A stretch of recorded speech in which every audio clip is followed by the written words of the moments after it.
What's going on, guys? Welcome back. And today I'm going to be giving you my top 5 LEGO sets of 2019. Now, I know last year I did a top 7, but that's just because this year there weren't as many great LEGO sets to me. Just not as many standout sets, because last year, there was the Bricktober packs, and this year for some reason LEGO didn't do Bricktober packs, and it was just kind of disappointing.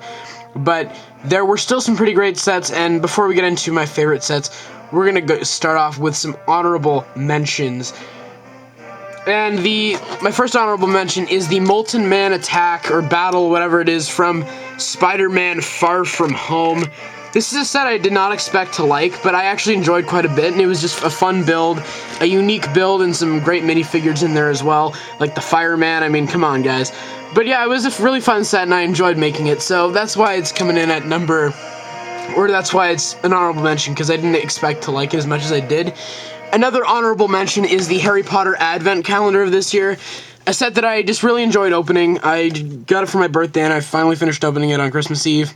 And the builds weren't the standout. There were a few decent builds, but the standout to me, at least, was finally getting the Weasley sweaters in minifigure form for Harry and Ron. It would have been nice if we got one for Hermione, but I don't know if she actually got one in the films or in the books. But it was just nice to finally get them, because if you didn't know, my mom actually knits Weasley sweaters, so it was just nice to finally get them in LEGO minifigure form. But there is some repetitiveness with getting McGonagall and Dumbledore as the same minifigures from the Great Hall from last year. That's why I didn't make it onto the list. And then my last honorable mention is this Jurassic World set, which I don't actually know what it's called, but it's got this market stall. It's from, I believe, the TV show that they're making for LEGO Jurassic World. It's got this cute dinosaur that I like quite a bit, and it's got, this drone, but it's got this really cute market stand build, which I thought was very creative and fun. So that's why it's on the honorable mentions. Sorry, I just enjoyed the set quite a bit. I thought it was cute, and it was fun. But, starting off the list, at number 5, we have the Iron Man Hall of Armor right here from the Avengers Endgame wave, which is a glorified Iron Man 3 set, because LEGO knew that Iron Man was going to die. But anyway, this set was great. It has a great build, which you can expand upon by buying more copies of the set. It was great to finally get the Mark 1 and Mark 5 Iron Man suits, but my biggest problem with the set is that it has a terrible price point at $80 here where I live, which makes me not want to buy more copies. That's my biggest problem with it. It's a great set, but the price point is terrible, and that's a pattern you're going to see quite a bit on this list.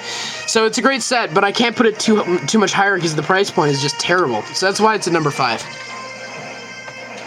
Moving on to number 4, though, we have the Spider-Man Far From Home accessory pack. Now, this set kind of has a little bit of a special meaning to me because I loved Spider-Man Homecoming in 2017. It was my favorite movie of that year, I think. Or just one of my favorite movies of that year.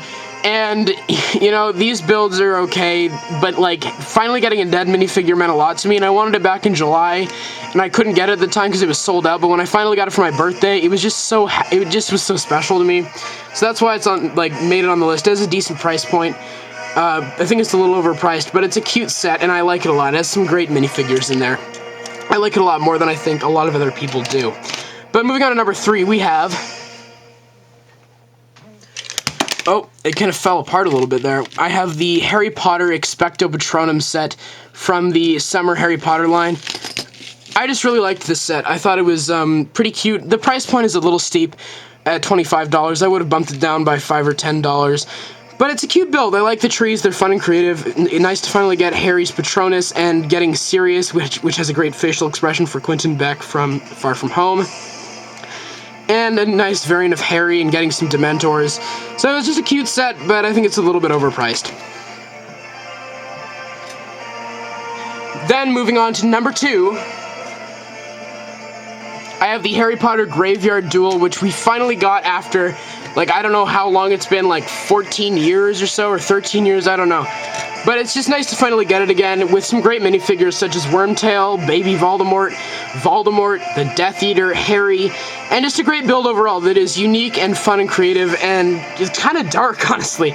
But it's just very fun, and I liked getting this set. I got some extra stickers for it, actually. But it's actually one of the best priced sets. That's why, because for the value and the price point, that's why I put it so high on the list. Because the price point is $25, and I think in the United States it's $20, which is just a steal. but for the value of what you get here in the $25 price point, I just think it's a great value. So that's why it's at number 2. But number 1, moving on to number 1, here we go. Drum roll, please. I have the Spider-Man Far From Home Hydro Man Attack, and this set I got it back in May. And just to finally get a Marvel set, to get this amount of detail in a set for a Marvel line, especially a Spider-Man line, where the rest of that line, I like the Molten Man, but it's just kind of a fun and creative build.